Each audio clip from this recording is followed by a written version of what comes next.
wabarakatuh. Waalaikumsalam warahmatullahi wabarakatuh. Selamat pagi Bapak Ibu semuanya. Pagi, Mami.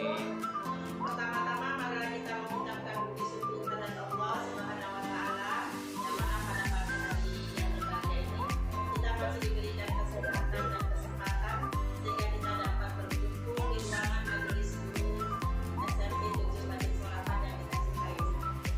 Dan tidak lupa pula mengucapkan selamat berislam atas junjungan Nabi kita Muhammad SAW karena tanpa beliau beliaulah yang kita harapkan. Amin. Di sini saya ucapkan terima kasih kepada Bapak Ibu yang telah hadir di acara diseminasi budaya positif di SMP Negeri Solapan. Besar harapan saya yang nantinya materi yang disampaikan oleh Ms. Haji bisa bersama-sama kita aplikasikan agar sekolah kita ini ada perubahan yang lebih baik lagi ke depannya dan untuk memajukan, meningkatkan SDM kita masing-masing seraku guru. Mungkin saya tidak akan memberikan kata-kata mukadimah yang panjang lebar lagi dan acara ini akan langsung diambil alih kepada Miss Andi. Kepada Miss Andi kami persilakan dengan segala hormat. Terima kasih. Assalamualaikum warahmatullahi wabarakatuh. Waalaikumsalam. Selamat pagi kepada Bapak Ibu semuanya yang sudah hadir di pagi hari ini di acara lebih tepatnya seperti sosialisasi atau pembahasan dari modul yang sudah saya dapatkan, yang sudah saya terima di pendidikan guru penggerak. Sampai dengan saat ini sudah masuk modul 2, di mana modul 1 itu ada 4 subbab ya Bu ya. Nah, di bab yang terakhir yaitu tentang budaya positif. Nah, budaya positif ini harus didiseminasikan, harus disosialisasikan supaya Bapak Ibu guru juga berperan serta, bukan hanya saya sendiri karena saya yang ikut penggerak, tetapi kedepannya sekolah kita mau tidak mau harus mengikuti kurikulum Merdeka Mengajar. Nah, tentunya juga akan mengarah kepada sekolah penggerak. Nah, nanti kalau supaya kita tidak kaget, supaya kurang lebih awalnya kita tahu fondasinya bagaimana seharusnya jika kita akan meraih, akan menuju kepada kurikulum Merdeka tersebut. Nah, sebelumnya saya ingin menyampaikan kepada Bapak Ibu bahwasanya saya berdiri di sini bukan berarti saya yang lebih tahu, tetapi kemungkinan ya saya yang dapat duluan ini infonya, dapat duluan ini ilmunya, maka saya berkewajiban untuk berbagi ilmu dengan Bapak Ibu semuanya. Saya harap Bapak Ibu tidak menempatkan saya sebagai, walaupun saya pemateri di sini, tetapi tidak menempatkan saya sebagai orang yang di atas Bapak Ibu, tetapi kita sama-sama belajar. Artinya diseminasi yang dibuat pada hari ini melalui proses refleksi jika dipraktekkan seperti ini. Artinya apa refleksi tersebut? Ada yang kurang, yang saya sampaikan, terjadi tanya jawab nanti ke depannya sama kita, itu akan membenahi atau melengkapi daripada yang akan saya sampaikan kali ini. Seperti yang Bapak Ibu lihat di depan, materi kali ini yang mau saya bawakan adalah budaya positif. Ya, budaya positif. Apa saja budaya positif yang akan disampaikan pada kali ini? Ya, ada mind mapping di depan, yaitu ada kontrol diri, ada motivasi, hukuman, penghargaan, restitusi, kemudian ada keyakinan kelas, kebutuhan dasar manusia, juga ada restitusi. Ya, nah yang pertama kali yang akan kita bahas adalah tentang kontrol diri. Ya, Bapak Ibu, sebelum kita masuk ke kontrol diri, coba saya minta satu orang deh. Kayaknya Serbi bisa deh, jadi ke depan Serbi. Ya, Serbi coba depan. Nah, di situ ada contoh kasusnya. Jika misalnya Serbi ini adalah ya Anda disuruh mengepalkan tangan ini Serbi, salah satu teman Anda. Nah, coba Anda bayangkan, di dalam kepala itu tersimpan sesuatu yang penting di dalam hidup Anda. Misalnya, dalam itu ada Bu Nurlela, ya, atau anak, ya, atau ini berkas mau jadi ASNP 3K itu ada di tangan itu, ya kan? Nah, tugas si B, saya mencoba dengan segala cara mempengaruhi Serbi supaya membuka telapak tangannya, kepalan tangannya tadi itu. Mau nggak Serbi ini membuka sesuatu yang penting itu karena pengaruh dari saya, ya? Oke, saya coba. Sir, tolong buka dong, Sir. Tidak ya. Hanya. Saya marah nih, Sir. Kalau nggak dibuka nih, Sir. Betul ya, Sir ya? Nah, kita mati dulu. Lagi, Sir, nih saya doang 100.000 nih, Sir. Pura-puranya ya. Bagaimana nih, Sir? Sir mau buka nggak? Tidak. Oke. Ada dapat istrinya dong. Oke. Nah, itu artinya Bapak Ibu. Artinya Serbi dengan kontrol dirinya mau pengaruh apapun dari luar, mau diminta secara baik-baik, mau diminta tadi dengan cara kita marah, mau dikasih uang, tetap tidak mau membuka karena merasa itu adalah hal yang penting bagi dirinya. Oke? Tepuk tangan dulu buat Serbi. Ya. Jadi karena itu dia merasa karena hal yang penting. Nah, sebelumnya mari kita tanyakan kepada diri kita dulu Bapak Ibu, bagaimana kita berperilaku? Mengapa kita melakukan segala sesuatunya itu? Apa alasannya? Kemudian, apakah kita melakukan sesuatu itu karena ada dorongan dari lingkungan atau ada dorongan dari orang lain? Jadi lingkungan dulu, baru orang lain. Nah, terkadang kita melakukan sesuatu itu karena kita menghindari rasa sakit atau rasa dikucilkan. Jadi kita melakukan itu, aku mau melakukan ini karena nanti nggak ada kawanku kalau aku di B, kan begitu. Atau karena kita menghindari rasa ketidaknyamanan yang kayak tadi tuh. Nanti kita merasa kita tidak punya kawan jika kita tidak mengikuti A, kan begitu. Nah, terkadang kita juga melakukan sesuatu untuk mendapatkan apa yang kita mau. Nah, pernahkah Anda melakukan sesuatu untuk mendapatkan senyuman atau pujian orang lain? Kalau saya pribadi ya pernah. Nah, artinya di sini kan saya bukan pemateri, bukan saya yang real, yang baik semua tidak. Tetapi artinya saya menyampaikan ini supaya kita mulai beranjak sedikit demi sedikit berubah ke arah yang lebih baik. Nah, seperti itu. Jadi kalau saya sering, ya, terutama misalnya sama suami. Ya, awal-awal bulan saya masak tuh yang enak-enak supaya apa ya, namanya awal bulan gajian. Nah, seperti itu. Nah, itu kan alasan saya membuat masakan enak supaya apa? Supaya nanti suami ngasih ATM-nya bulat-bulat sama saya. Nah itu maksudnya. Ya, untuk mendapatkan hadiah. Hadiahnya apa tadi Miss Anggi? Hadiahnya ATM tadi. Nah, seperti itu juga anak Bapak Ibu. Ya, seperti itu juga anak. Anak mengerjakan tugas bukan serta-merta karena mereka itu ingin mengerjakan tugas. Ada hal lainnya, ada motivasi lainnya, ya kan? Nah, untuk mendapatkan uang, ya yang tadi kayak tadi saya, anak, jika misalnya kita mengembel-embelkan nanti 10 orang pertama ibu kasih permen, maka tujuan mereka adalah permen. Nah, seperti kita juga mengajarkan puasa sama anak-anak kita, yang misalnya anak kita kecil ya, sebulan ini penuh puasanya, ada rewardnya. Apa rewardnya? Nah, ternyata setelah diteliti itu adalah hal yang tidak baik. Ya, artinya memberikan hadiah, mendapatkan pujian. Nah, itu bukan motivasi yang baik dari diri seseorang.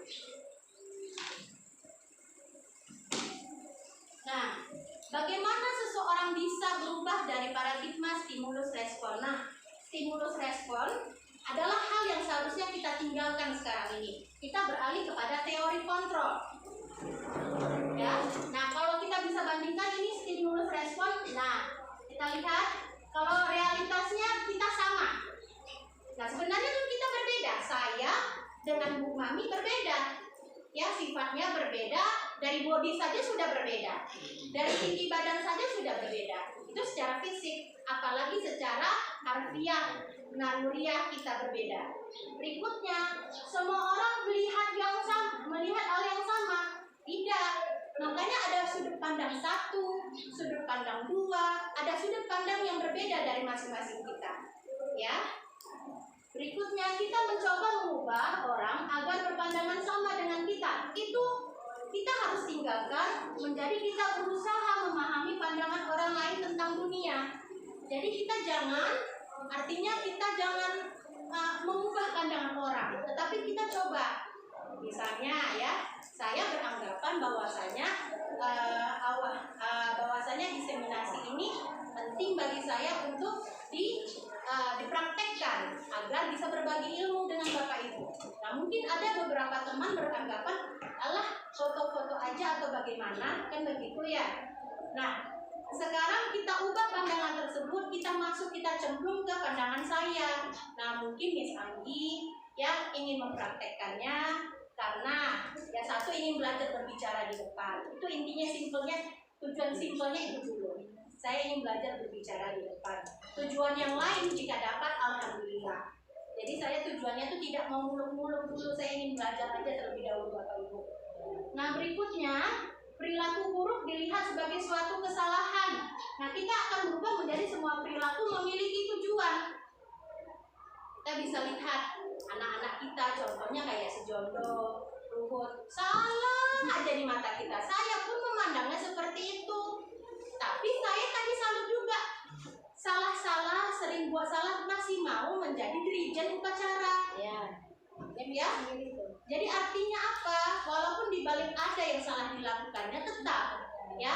Dari kesalahan itu sebenarnya dia ingin menunjukkan sesuatu, ada tujuannya. Ya, Bapak Ibu. Nah, berikutnya, di bawah orang lain bisa mengontrol saya kalau paradigma yang lalu. Nah, sekarang hanya Anda yang bisa mengontrol diri Anda sendiri seperti yang dilakukan Seremi tadi.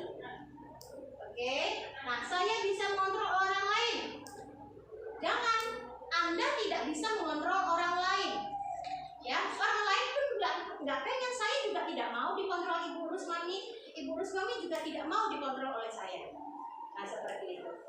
Oke, berikutnya pemaksaan ada pada saat wujudan gagal. Jadi kita ini mencoba nih. Saya kayak tadi, Sir, buka tangannya Sir, nggak mau. Baik-baik nggak mau, dimarahin nggak mau. Terjadi pemaksaan ketika wujudan saya berbagai cara tadi gagal, maka terjadi pemaksaan. Itu harus kita lewatkan, karena itu termasuk dalam stimulus respon. Yang kita lakukan adalah melalui yang teori kontrol. Yang ini itu adalah kolaborasi. Jadi kalau tadi serbuinya nggak mau buka, maka sebaiknya tadi saya melakukan kolaborasi, ya, kerjasama. Gimana caranya ini supaya terbuka? Jadi bukan terjadi pemaksaan. Nah, berikutnya, model mindset kita bukan menang kalah, tetapi sama-sama menang. Jadi bukan ada satu jadi juara satu, yang ini jadi juara dua, tetapi semuanya jadi juara satu, sama-sama menang. Baik, berikutnya kontrol diri yang tadi yang sudah kita pelajari, yang sudah saya sharekan, yaitu belajar untuk kontrol diri agar dapat mencapai suatu tujuan mulia. Tujuan mulia di sini mengacu pada nilai-nilai atau prinsip-prinsip mulia yang dianut seseorang. Coba, ini biasanya nih nilai-nilai atau prinsip-prinsip mulia biasanya ada di pelajaran BK di dunia, ya kan? Biasanya apa prinsip-prinsip mulia itu coba? Kalian tahu nggak? Coba, ada yang tahu nggak? Profil Pancasila, profil pelajar Pancasila salah satu daripada elemen yang memberikan apa? Nilai-nilai kebajikan itu. Satu, berpikir kritis, ya kan?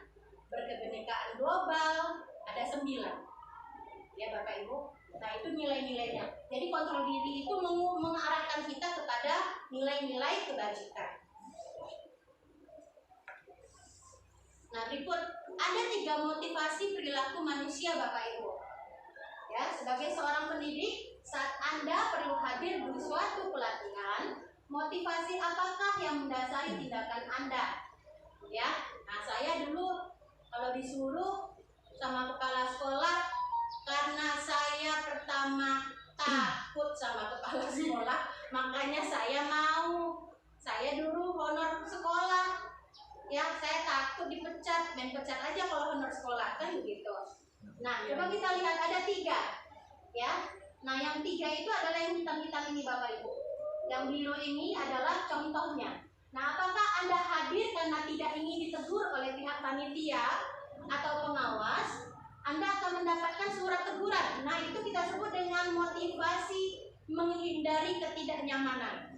Jadi kalau Anda mendapat sanksi, Anda menghindari itu, nah itu adalah motivasi yang pertama. Nah, berikutnya Anda ingin dilihat, dipuji oleh atasan, atau Anda ingin mendapatkan penghargaan. Nah, itu adalah motivasi kedua, mendapatkan imbalan atau penghargaan dari orang lain. Berikutnya, motivasi ketiga, Anda ingin menjadi seorang pembelajar yang akan menjadi contoh, ya kan? Artinya bukan hanya menjadi contoh, Anda tidak berharap menjadi contoh, tetapi Anda menghargai diri Anda sendiri. Ya, kita datang ke sekolah sebagai guru, kita ngajar. Kenapa? Karena kita menghargai bahwasanya kita sudah sarjana, kita sudah S1, kita sudah disekolahkan oleh orang tua kita. Kita menghargai apa yang sudah ada daripada diri kita, makanya kita mengajar, melakukan yang benar. Nah, itu adalah motivasi yang ketiga, yaitu menghargai nilai-nilai kebajikan yang ada pada diri kita sendiri. Jadi ada 3 ya Bapak Ibu.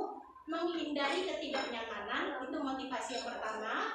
Kemudian yang kedua, motivasi mendapatkan imbalan. Kemudian yang ketiga, menghargai nilai-nilai kebajikan pada diri kita sendiri. Baik, kita lanjut. Kita gaspol ini ya Pak. Nah, tadi tentang kontrol diri. Nah, kita masuk ke kebutuhan dasar manusia. Ya, kebutuhan dasar manusia. Seluruh tindakan manusia memiliki tujuan tertentu. Semua yang kita lakukan adalah usaha terbaik kita untuk mendapatkan apa yang kita inginkan. Ketika kita mendapatkan apa yang kita inginkan, sebetulnya saat itu kita sedang memenuhi satu atau lebih dari kebutuhan kita. Ya, nah kebutuhan kita apa aja? Yang pertama adalah kebutuhan bertahan hidup. Yang kedua, kasih sayang dan rasa diterima. Yang ketiga, penguasaan. Penguasaan itu artinya yang menguasai, diakui, mampu gitu. Berikutnya kebebasan.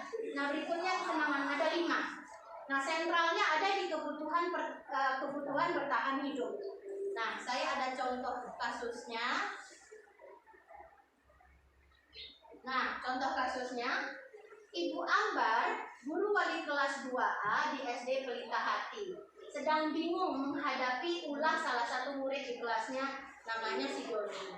Beberapa anak di kelas 2A telah datang padanya dan mengeluhkan, Doni seringkali meminta bekal makan temannya, ya, dengan secara paksa. Nah, jika Anda menghadapi situasi seperti itu, kira-kira jika Anda menjadi selaku Ibu Ambar, apa yang akan Anda lakukan? Nah, menurut Anda kira-kira alasan Doni melakukan hal itu apa? Ya, tadi kan ada 5 kebutuhan dasar. Artinya Doni melakukan itu karena dia ingin ingin melengkapi kebutuhan dasarnya yang kurang. Tadi ada berapa aja? Ada kebutuhan dasar bertahan hidup, ya, ada kasih sayang, ada penguasaan, ada kebebasan, ada kesenangan. Kira-kira yang mana Bapak Ibu? Kebutuhan hidup. Satu, yang pastinya kebutuhan hidup. Ya, dia mau makan. Ya, mungkin dari rumah dia tidak sarapan. Ya kan? Nah, berikutnya kira-kira ada yang lain Bapak Ibu? Penguasaan. Ingin diakui, oh, dia yang paling paten, yang paling jago, sehingga kalau ada temannya bawa bekal, ya, tanpa diminta udah langsung ngasih. Jadi macam raja di kelasnya.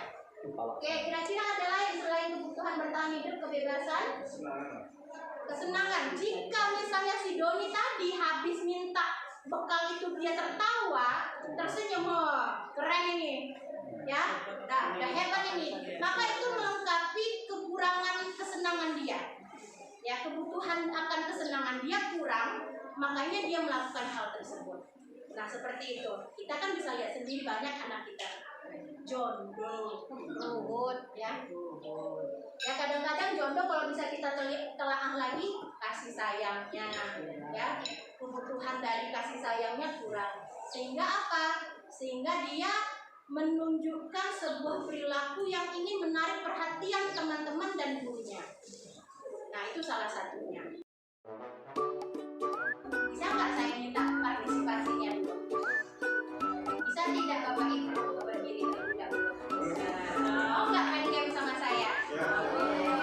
Boleh nggak? Boleh nggak berdiri Bapak Ibu? Gamenya simpel-simpel aja.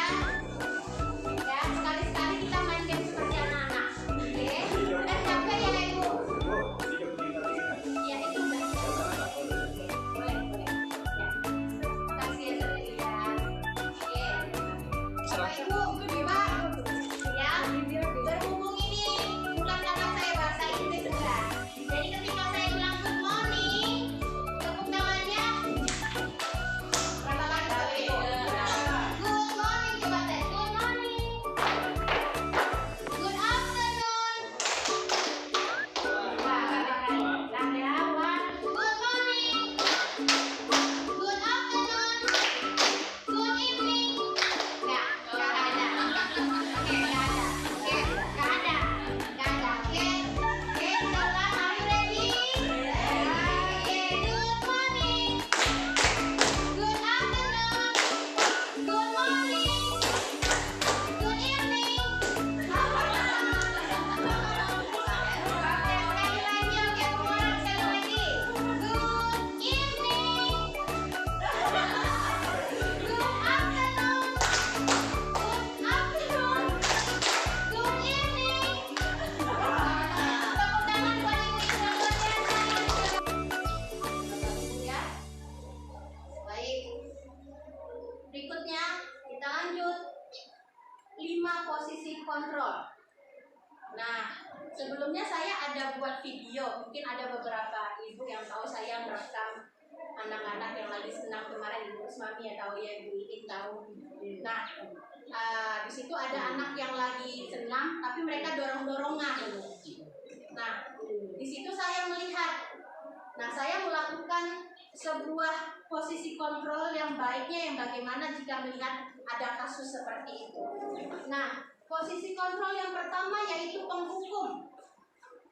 Ya, saya pribadi sering melakukan ini kepada anak. Saya pribadi, ya. Jadi makanya ketika kami kemarin belajar ini, kami semuanya ngaku. Ya, yang CGP itu ngaku ibu-ibu kira-kira yang mana? Saya sering melakukan penghukum. Saya sering sekali. Apa kira-kiranya yang biasa kita sering katakan kalau kita itu penghukum? Patuhi aturan saya atau awas? Kata awas paling sering saya katakan. Ya, paling sering saya katakan. Kamu selalu saja salah. Ya, kemudian pasti selalu terakhir selesai. Kamu ada yang selalu terakhir selesai. Ya, nah ternyata ini adalah 5 posisi kontrol penghukum, yang penghukum ini adalah posisi kontrol paling bawah dan sebaiknya kita sama-sama tidak lakukan lagi, beranjak kita. Saya pun begitu, saya pribadi saya mulai dari pribadi saya beranjak untuk sedikit demi sedikit menjauhi contoh-contoh kalimat seperti ini. Ya. Tadi yang disampaikan yang pertama, jadi kita tidak boleh mengasih reward kepada anak, misalnya tadi soal puasa akan menjadikan ini, kita kan reward atas pencapaian dia. Dan kita juga tidak boleh menghukum anak, ini pun tidak dasar dalam dunia pendidikan gitu kan. Jadi untuk penengahnya apa itu? Ya, nanti kita sampai ke posisi kontrol yang terakhir Pak ya. Sabar ya Pak. Berarti Pak Erwan sangat excited ya. Oke. Nah, itu dia penghukum. Nah, sebenarnya kami juga ngomong nih Bapak Ibu sama instrukturnya, Pak. Kadang nggak bisa loh Pak. Bedakan dong Pak anak di kota sama anak di pinggiran. Lah, ternyata guru-guru di kota juga pada bilang, "Bu, nggak ada bedanya anak di kota sama juga." Kami juga merasa sering melakukan posisi kontrol yang menghukum ini sama anak. Jadi ketika saya menyampaikan itu, guru lain yang di kota juga ikut nimbrung. Sama Bu Anggi, kami juga melakukan posisi kontrol. Artinya instruktur mengatakan berarti mau anaknya posisinya letak geografisnya di mana saja itu tidak mempengaruhi. Nah, makanya langsung terjawab, instrukturnya ketawa. Nah, terjawab sudah ya Bu. Ibu bilang ibu sekolahnya di pinggiran, ternyata di kota juga seperti itu. Tetap jadi letak geografi sekolah itu tidak mempengaruhi bagaimana sikap dari anak kita. Nah, seperti itu Bapak Ibu. Nah, lanjut kita kontrol yang kedua, membuat merasa bersalah. Paling sering juga saya buat, gimana membuat anak ini menjadi mukanya menjadi mewek, ya, agak-agak mau nangis, ya kan? Pada posisi ini biasanya guru akan bersuara, suara kita lembut, ya kan? Membuat rasa bersalah akan menggunakan keheningan, akan membuat orang lain merasa tidak nyaman. Bersalah atau rendah diri, merasa tidak nyaman, merasa bersalah, merasa rendah diri. Nah, kata-kata yang paling sering kita sebutkan adalah, ibu sangat kecewa sekali dengan kamu, Jondo, ya kan? Jadi dia merasa bersalah. Kita atur ini suasananya, kita kondisifkan, kita buat kayak mana dia menjadi merasa bersalah. Ternyata yang saya pernah lakukan seperti itu juga dianggap sebaiknya ditinggalkan Bapak Ibu. Nah, itu kata instrukturnya. Ya, jadi pembuat merasa bersalah ini sebaiknya ditinggalkan juga. Kemana ya? Berikutnya posisi kontrol pemantau. Jadi tadi ada apa yang pertama Bapak Ibu? Penghukum. Yang kedua ada pembuat merasa. Nah, yang ketiga kita masuk ke pemantau. Memantau berarti kita mengawasi. Ya, pada saat kita mengawasi kita bertanggung jawab atas perilaku orang-orang yang kita awasi. Posisi pemantau berdasarkan pada peraturan-peraturan dan konsekuensi. Ya, menggunakan sanksi dan konsekuensi. Kita dapat memisahkan hubungan pribadi kita dengan murid. Misalnya, jadi kita menyebutnya peraturannya apa ya? Nah, biasanya kalau pemantau begitu. Nah, peraturannya apa, Nak? Ya kan? Apa yang telah kamu lakukan, Nak? Nah, itu pemantau. Nah, berikutnya, sanksi atau konsekuensinya apa kira-kira kalau kamu sudah melakukan ini? Ya, jadi seperti itu kalau biasanya kalimat-kalimat yang biasanya diutarakan oleh seorang pemantau. Berikutnya ada manajer. Ya, nah posisi terakhir yaitu ada manajer. Nah, posisi di mana guru berbuat sesuatu bersama dengan murid, mempersilahkan murid mempertanggungjawabkan perilakunya, mendukung murid agar dapat menemukan solusi atas permasalahannya sendiri. Nah, jadi yang saya buat video kemarin pada saat sedang senam antara si Cahyo dengan teman-teman itu saling dorong-dorongan. Nah, artinya apa? Ketika saya panggil, nah kalimat-kalimat yang diutarakan oleh seorang manajer adalah apa yang kita yakini. Coba Cahyo, kira-kira kamu apa yang kamu rasa menjadi sebuah prinsip dari dirimu. Nah, seperti itu. Nah, kamu rasa yang kamu lakukan tadi pada saat senam tadi, Cahyo, itu benar atau baik? Tidak benar, Bu. Tidak baik, Bu. Kira-kira kenapa tidak baik? Karena tadi kan dorong siapa namanya temannya, Rizky, sampai jatuh. Nah, kalau jatuh emangnya kenapa? Kan gitu. Ya kan, kalau jatuh dia, Bu, nanti bisa lututnya. Jadi kita biarkan anak itu menggali terus ilmunya. Dia yang mencari solusinya. Nah, makanya dibilang berkolaborasi bersama dengan murid. Nah, jika kamu memperbaiki ini, hal ini menunjukkan apa tentang dirimu? Nah, kira-kira kamu kan sudah menjatuhkan si Rizky nih. Nah, kira-kira apa yang sebaiknya kamu lakukan? Saya mau cari Rizky, Bu. Mau ngapain? Mau ulangi jatuhin lagi? Mau jorokin dia lagi? Enggak, Bu. Saya mau minta maaf. Saya mau nanya nanti lututnya itu kayak mana. Kira-kira kamu melakukan ini karena takut sama Miss? Bukan, ya. Tapi berarti kenapa? Karena dia sudah mulai menggali karakter pada dirinya. Nah,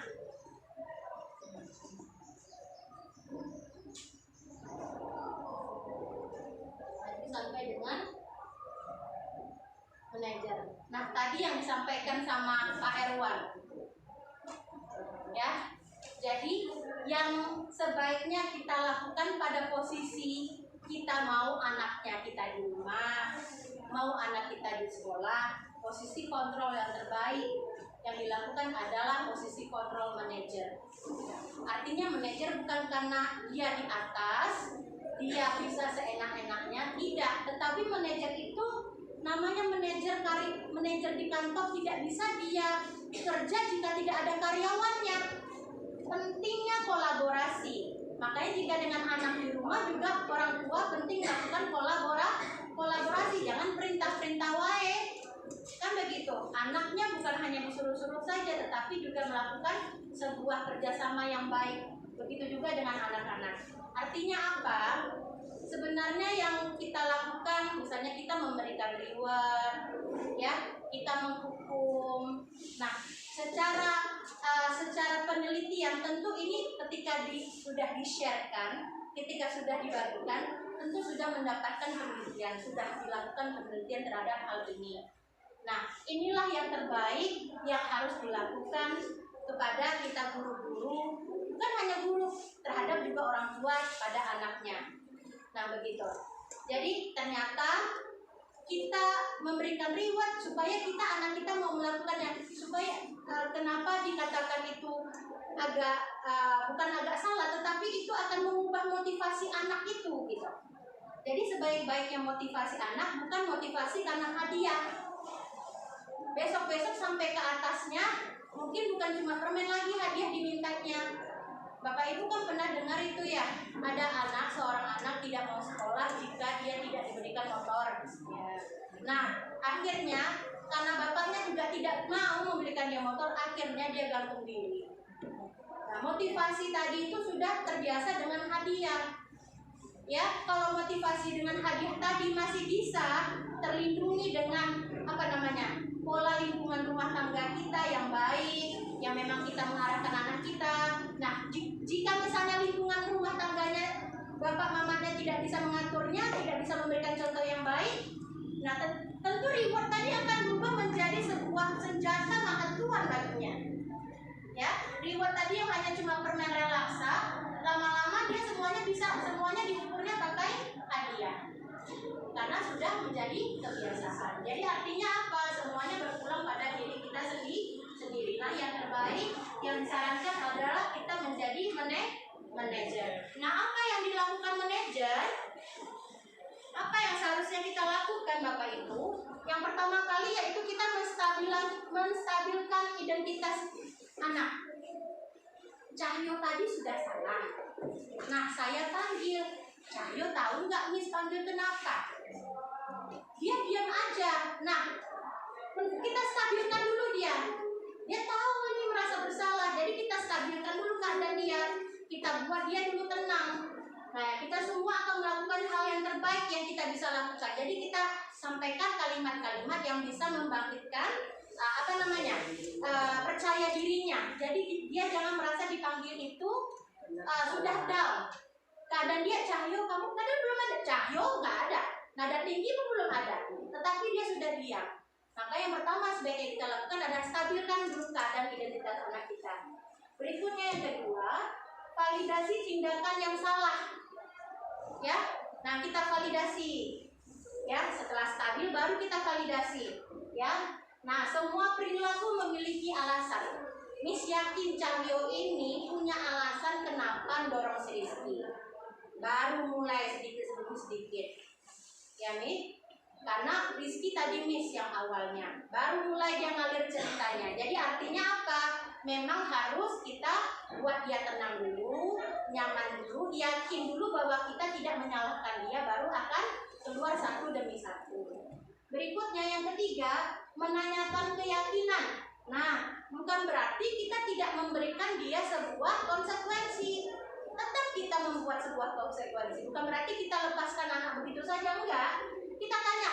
Nah, dalam hal ini kita harus membentuk sebuah keyakinan. Nah, tidak nanti khususnya di kelas 8A pada Ibu Lela, karena kebetulan saya enggak wali kelas di sini ya Ibu Usmani. Nanti saya minta contoh di 8A ya Bu Nurlela, karena Ibu selaku wali kelas. Nanti di shift siang saya akan buat bentuk keyakinan kelas. Jadi di sini kita ubah peraturan kelas menjadi sebuah keyakinan kelas. Keyakinan kelas itu isinya adalah nilai-nilai kebajikan. Bukan begini, wajib membuat PR di rumah, ya, atau dilarang membuang sampah, dilarang memakai sepatu di dalam kelas. Itu peraturan. Kalau konsekuensi, kalau misalnya keyakinan kelas, artinya apa? Jagalah kebersihan kelas kita bersama, ya kan? Kemudian tingkatkan kemampuan berpikir kita mulai dari rumah. Jadi kita bukan membuat peraturan, tetapi membuat sebuah keyakinan kelas, di mana keyakinan tadi berisi tentang nilai-nilai kebajikan. Ya Bapak Ibu. Nah, saya mau kasih contoh nih Bapak Ibu. Ada sanksi, ya, ada konsekuensi. Sanksi ini silakan Bapak Ibu coba bedakan, identifikasi apakah kalimat nomor 1 yang akan saya sebutkan ini termasuk sanksi atau konsekuensi. Seorang anak tidak memakai sepatu hitam disuruh melepaskan sepatunya seharian di sekolah. Apakah itu sanksi atau konsekuensi? Sanksi. Seorang anak tidak memakai sepatu hitam sesuai peraturan sekolah, maka diberi sebuah, kalau saya bilangkan sebuah apa, nanti ketahuan langsung jawabannya. Maka dia disuruh untuk melepaskan sepatunya seharian di sekolah. Apakah itu sanksi atau konsekuensi? Nah, itu sanksi, bukan konsekuensi. Nah, seorang anak pada jam penjas, ya, pada jam penjas terlambat sampai ke lapangan dan tidak memakai baju olahraga. Dia diminta untuk berlari keliling lapangan pada saat jam penjas. Apakah itu sanksi atau konsekuensi? Konsekuensi, ya. Pada saat jam penjas. Artinya apa, kita bisa apakan? Kalau sanksi biasanya akan global, akan menghakimi, ya.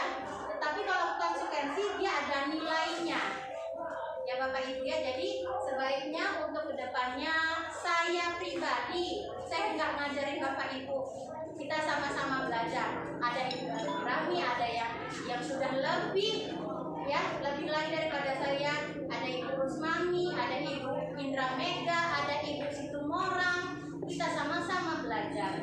Bahwasanya saya di sini berdiri bukan mau mengajarkan, tetapi mau share, mau berbagi. Jadi kedepannya mudah-mudahan budaya positif yang ada di sekolah kita ini bisa terlaksana, yaitu tadi kontrol diri, motivasi, apalagi tadi ya kira-kira kontrol diri, kemudian apalagi tadi ya posisi kontrol, kebutuhan dasar. Oke, saya rasa ada pertanyaan tadi dari Pak Erwan. Bagaimana Pak Erwan? Udah ya, kira-kira Bapak Ibu yang lain ada?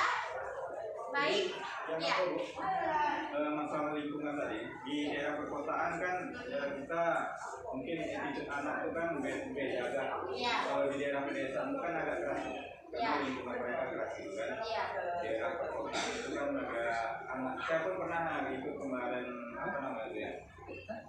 pelatihan pelatihan kemarin. Jadi saya ketika lewat di koridornya, anak-anak itu pada libur, sapaannya bagus gitu kan, biasanya sama-sama gitu kan. Saya kira itu sangat berbeda dengan anak-anak yang biasanya yang kayaknya ada yang cuek, ada yang ramah juga ada. Mungkin bisa saya tanggapi sedikit. Nggak usah dari kota ke desa. SMP 5, SMP 7. Ya, sama-sama di mana tuh Bapak Ibu kira-kira? Sama-sama di desa.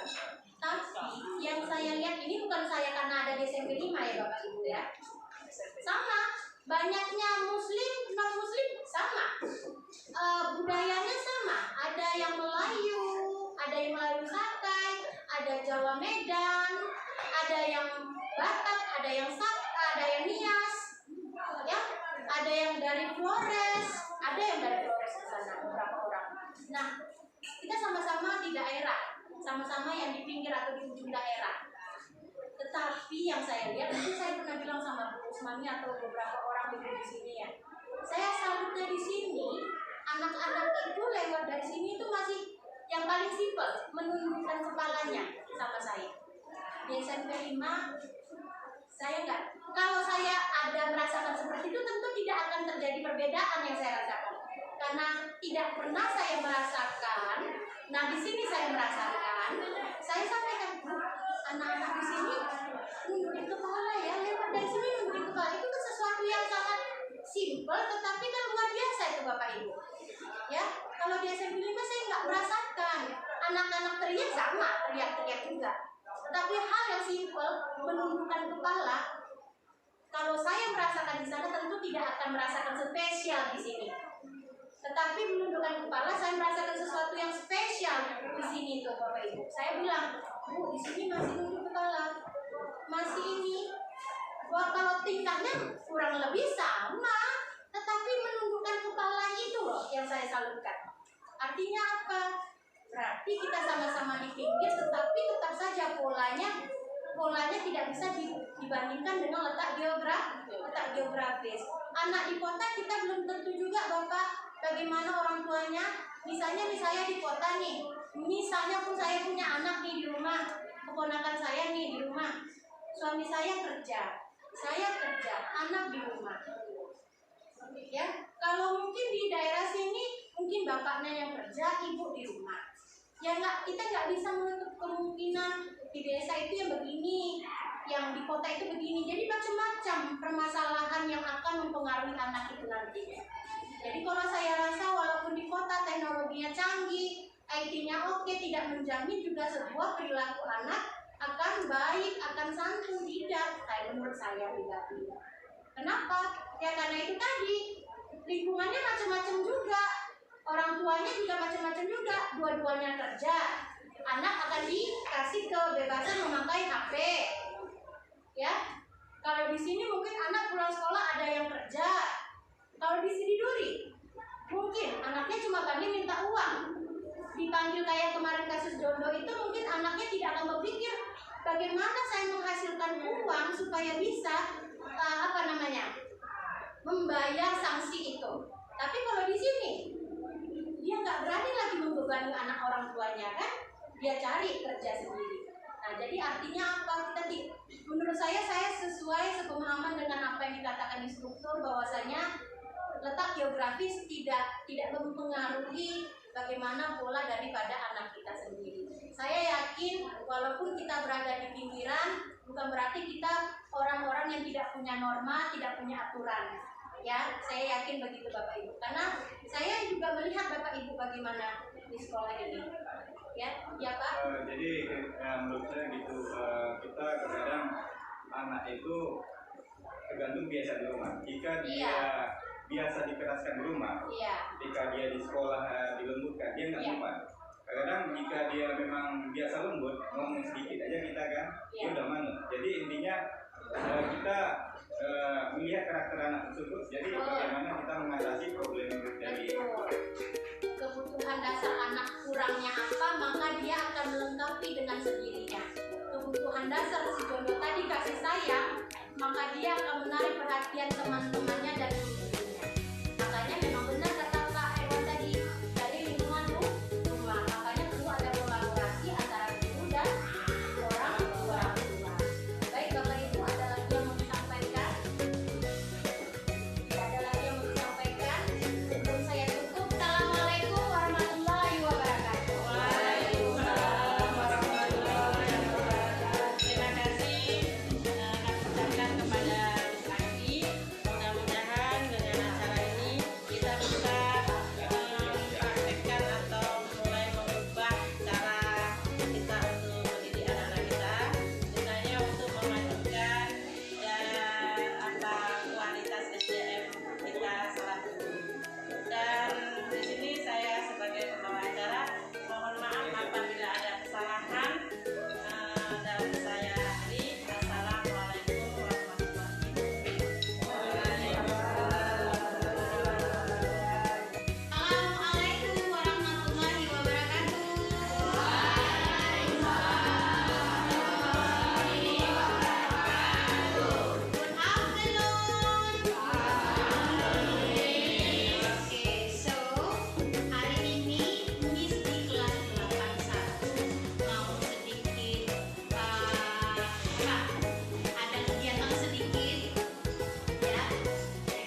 sama ya, semua rata-rata peraturan itu sama ya.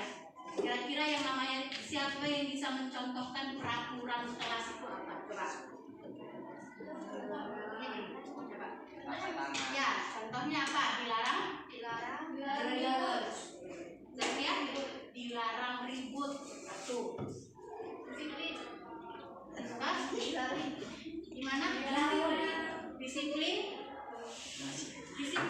Oke, itu pelajaran kalian kemarin tentang apa tuh?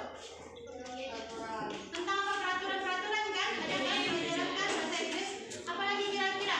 Dilarang apa? Membawa HP. Dilarang membawa Dilarang membawa HP. Kameramen juga bingung. Terus apa lagi kira-kira? Dilarang memakai sepatu selain warna hitam. Apalagi? Dilarang berlari-lari di dalam kelas. Abang-abangnya coba apa bang? Sehat? Dilarang makan di kelas. Dilarang makan di kelas. Nah itu semua kita sebut dengan apa namanya? Peraturan. Atau lebih spesifiknya peraturan kelas. Sekarang bagaimana kalau kita ubah yang namanya peraturan kelas itu menjadi keyakinan kelas? Ya bang Sehat, bang Markus, oke? Nah keyakinan kelas nanti Miss panggil ke depan loh. Berarti kan pengen tampil yang ketawa-ketawa ya kan? Ya, keyakinan kelas. Jadi keyakinan kelas itu tidak ada kata dilarang. Jadi Miss boleh semuanya? Tidak begitu. Tetapi coba kamu bayangkan, kamu inginnya kelas kamu ini punya keyakinan kelas seperti apa? Misalnya Miss jadi anggota 81 ya. Keyakinan kelas yang pengen Miss itu tuh keyakinan kelas 81 ini Miss pengen sesama teman saling menghargai. Ya kan? Kalau peraturan kelasnya apa? Jangan berteriak di kelas. Kan gitu. Tapi kalau keyakinan kelasnya sesama teman saling menghargai. Nah, kalau kamu dikasih peraturan, ada niat yang otomatis timbul dari hati ingin melanggar. Ya kan? Tetapi kalau kalimatnya berupa sebuah keyakinan akan menimbulkan perasaan atau akan menimbulkan karakter. Mana lebih enak didengar? Jangan berteriak di kelas atau sesama teman saling menghargai. Yang mana yang paling enak didengar? Dari bahasa kalimatnya saja sudah enak, apalagi ketika kita menerapkannya. Ketika sesuatu kita mulai dari positif, kalimatnya positif, maka akan membuat gerakan kita, perilaku kita juga ke arah yang positif. Jadi sekarang Miss akan bagikan satu orang satu buah lembar sticky notes. Bayangkan kelas kamu ini keyakinan kelasnya satu aja dari satu orang. Ada berapa orang kita semuanya? 27. Berarti nanti ada 27 lembar yang akan yang akan kamu tempelkan di karton itu. Nanti kita akan jadikan pajangan di dalam kelas. Maka kamu akan melihat keyakinan kelas ini ketika kamu masuk ke dalam kelas. Ingat ya, keyakinan kelas bukan peraturan. Jangan tidak ada lagi. Dilarang tidak ada. Tetapi buatlah sebuah kalimatnya yang menggugah perasaan, yang menggugah karakter. Apalagi Miss masih bingung Miss, contohnya apa? Coba mengenai sepatu, coba dilarang menggunakan sepatu berwarna hitam.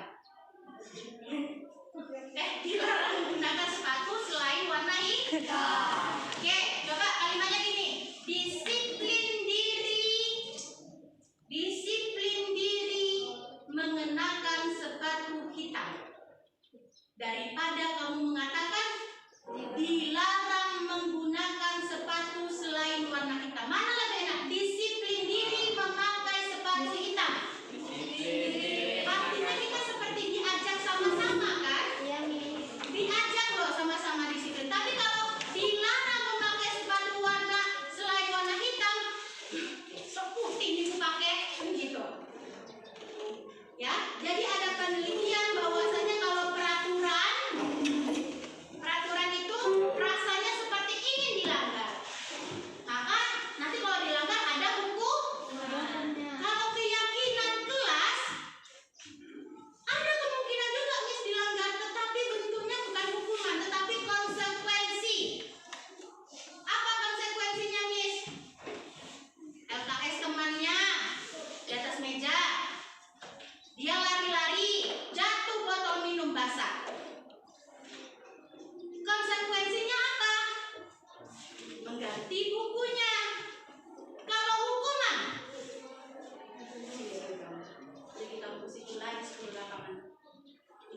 mengganti